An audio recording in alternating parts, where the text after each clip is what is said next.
आज आपण एक महत्त्वाचा विषय पाहणार आहोत. ते म्हणजे एन-जी-ओ म्हणजे काय व एन-जी-ओ नोंदणीची प्रक्रिया कशी करावी. भारतात अनेक लोक सामाजिक कार्य सुरू करतात. त्यासाठी ते एन-जी-ओ देखील स्थापन करतात. पण यासाठी लागणारी संपूर्ण माहिती ही सर्वांकडेच असते अशी नाही. जर तुम्ही देखील सामाजिक कार्य करण्यास व एन-जी-ओ स्थापन करण्यास इच्छुक असाल, तर हा व्हिडिओ तुमच्यासाठी अत्यंत महत्त्वाचा आहे. त्याच्यामुळे व्हिडिओ पूर्ण नक्की पहा. एन-जी-ओ म्हणजे काय? नॉन गव्हर्नमेंटल ऑर्गनायझेशन म्हणजे सरकारपासून विभक्त असलेली व सामाजिक क्षेत्रात सेवा देणारी संस्था. त्यामध्ये समाजसेवा, पर्यावरणविषयक समस्या, शिक्षणविषयक समस्या, तसेच आरोग्यविषयक समस्या, तसेच महिला सबलीकरणाचे विषय आदी क्षेत्रात ज्या संस्था एन-जी-ओ म्हणून कार्यरत असतात, त्यांनाच आपण सामाजिक संस्था म्हणजेच एन-जी-ओ असं संबोधतो.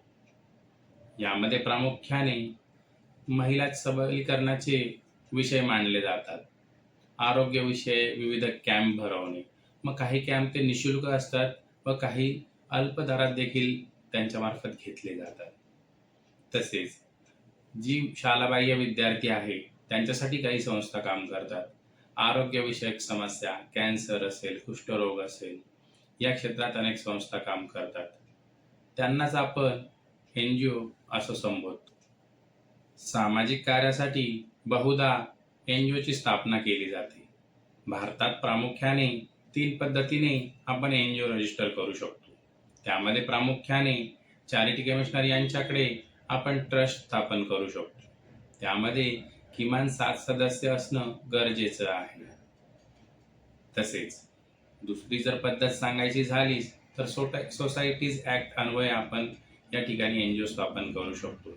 त्यामध्ये देखील किमान 7 सदस्य असणं गरजेचं आहे व पुढली संख्या अमर्यादित आहे. आपण संख्या वाढवू शकतो त्यामध्ये. त्यानंतर कंपनीज ॲक्ट सेक्शन 8 प्रमाणे आपण ना नफा ना तोटा किंवा कुठलाही फायद्याचा बिझनेस किंवा फायदा आपल्याला घेता येणार नाही अशी आपण संस्था किंवा कंपनी स्थापन करू शकतो. त्यामध्ये होणारा नफा हा सामाजिक कार्यासाठी खर्चला जातो. व्यक्तिशः कोणी स्वतः त्यात लाभ घेत नाही. अशा 3 पद्धतीने प्रामुख्याने एन-जी-ओ आपण स्थापन करू शकतो भारतामध्ये. एन-जी-ओ स्थापन करताना संस्थेची उद्दिष्टे हा अत्यंत महत्त्वाचा गाभा समजला जातो. त्यामध्ये तुमची जी काही एन-जी-ओ आहे ती पर्यावरण क्षेत्रात काम करणार आहे, शैक्षणिक क्षेत्रात काम करणार आहे, आरोग्य क्षेत्रात काम करणार आहे वगैरे मुद्दे आपण त्यात महत्त्वाचे टाकणं गरजेचं असतं. त्यानंतर येतो संस्थेचा पत्ता व पत्त्यासाठी असणारा पुरावा. हे कागदपत्र आपण संस्था नोंदणीच्या वेळी देणे गरजेचं असतं. त्याचप्रमाणे जे कोणी सदस्य आपण केले आहे एन-जी-ओमध्ये त्यांचे आधार कार्ड, त्यांचे फोटोज सबमिट करणं गरजेचं असतं.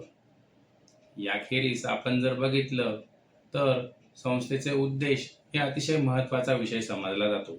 जर उदाहरण म्हणून घ्यायचं झालंच तर आरोग्यविषयक जर आपण काही एन-जी-ओ स्थापन करणार असू तर आपल्या संस्थेमध्ये डॉक्टर असणं गरजेचं आहे.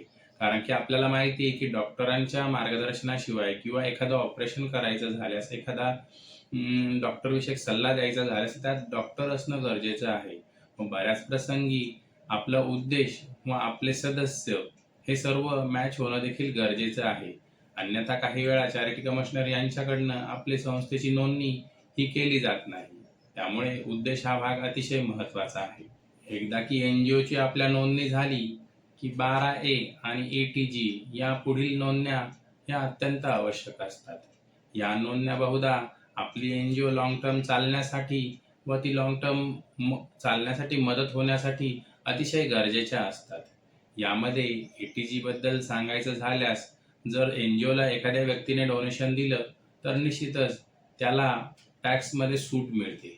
त्याच्यामुळे संस्थेला देखील निधी उपलब्ध होतो सामाजिक कारणासाठी व सदर व्यक्तीला देखील टॅक्समधून सूट मिळते.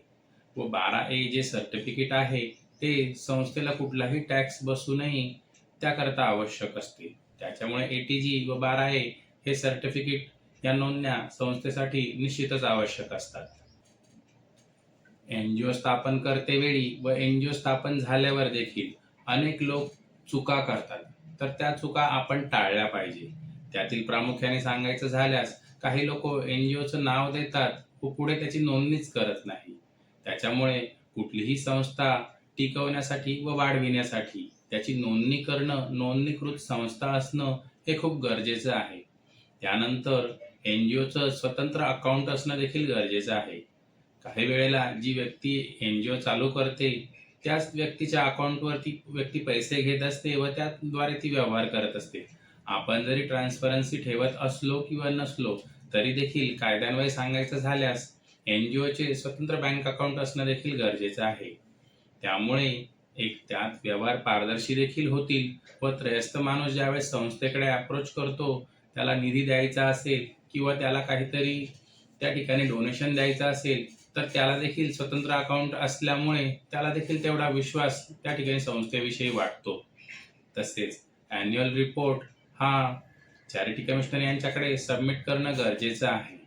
त्यामध्ये संस्थेत आपण काय वर्षभरात कार्यक्रम घेतले यापासून ते अकाउंट रिलेटेड ॲन्युअल रिपोर्ट हा सबमिट करणं गरजेचं आहे.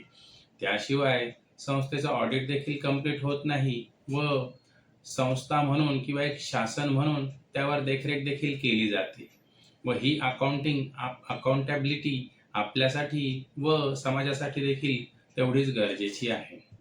बरेच लोक फंडिंगसाठी एनजीओ चालू करतात व एकदा फंडिंग चालू झाली की मग नंतर ते बऱ्याच कामाकडे लक्ष देत नाही.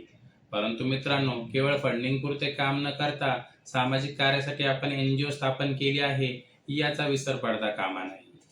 वरील गोष्टी जर आपण कुठे चूकभूल केली किंवा आपण जर नियमबाह्य काम केलं तर शासनातर्फे आपल्या विरुद्ध कारवाई होऊ शकते व प्रसंगी गुन्हे देखील यापूर्वी दाखल झालेले आहेत, याची आपण नोंद घ्यावी. तर मित्रांनो, एनजीओ चालू करणे, एनजीओ स्थापन करणे ही अतिशय चांगली गोष्ट आहे, पण त्यासाठी कायद्याचे पालन करणे, नियमांचे पालन करणे व कायदेशीर प्रमाणेच एनजीओ चालवणे हे देखील गरजेचं आहे. आजचा आपला व्हिडिओ तुम्हाला आवडल्यास नक्कीच लाईक करा, शेअर करा, फॉरवर्ड करा आणि फॉलो करा advocate Manoj, legal and social voice. जय हिंद.